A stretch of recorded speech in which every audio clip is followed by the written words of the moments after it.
Hey, Carolyn here. This time, for today's energy shot, I'm going to be answering a question that I get asked quite often. I was recently asked again, and I've been asked this a lot through the years. Do I have to take my watch off during an energy session? When I used to do mostly clients in person, I could always tell people who had done certain kinds of healing because they'd come in my office and immediately start taking off their rings and bracelets and watches.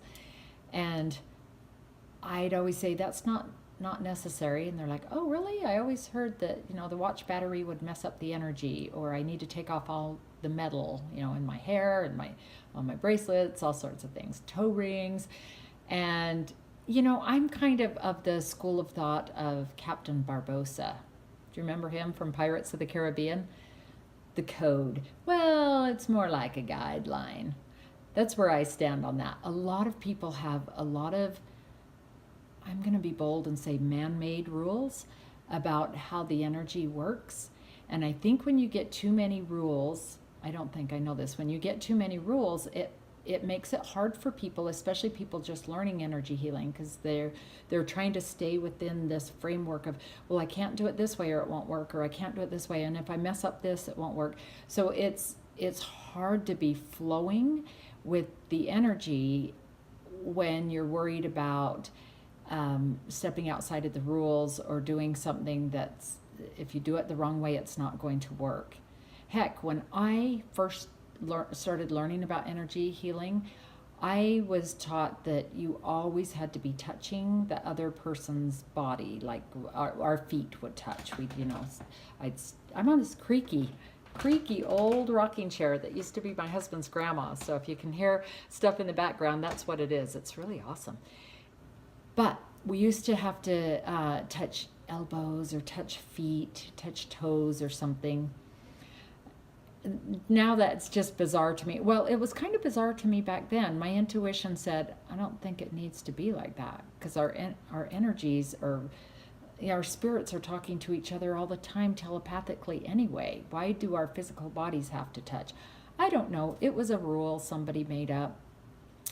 And so a lot of those rules I kind of discard. I know some people would disagree with me because they were trained that way, and if that's how it works for you, then that's fine. And if you believe that's how it works, that's how it will always work for you. If you believe you have to take your watch off or it will mess up the energy, then you will have that experience. That's how the energy works, right? In all areas of our life. I don't believe it will mess anything up. I've worked on thousands of clients over many years, and I've never required them to take off jewelry or watches or hair barrettes or anything like that. So, or barrettes if you come from a different part of the country than I do. Barrette, crayon, tomatoes.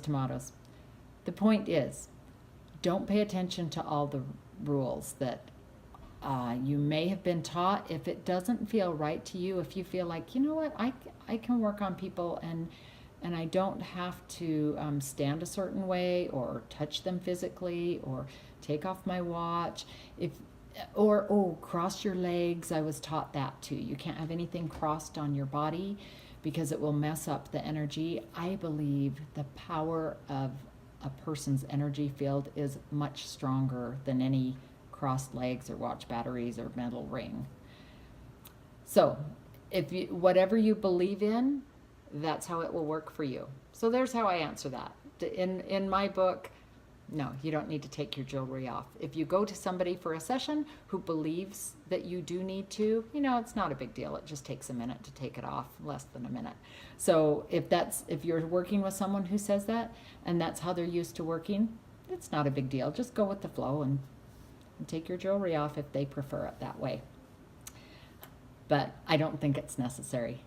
Okay, so wow, I answered that. Maybe over answered it, huh? Have a great day. Shine on.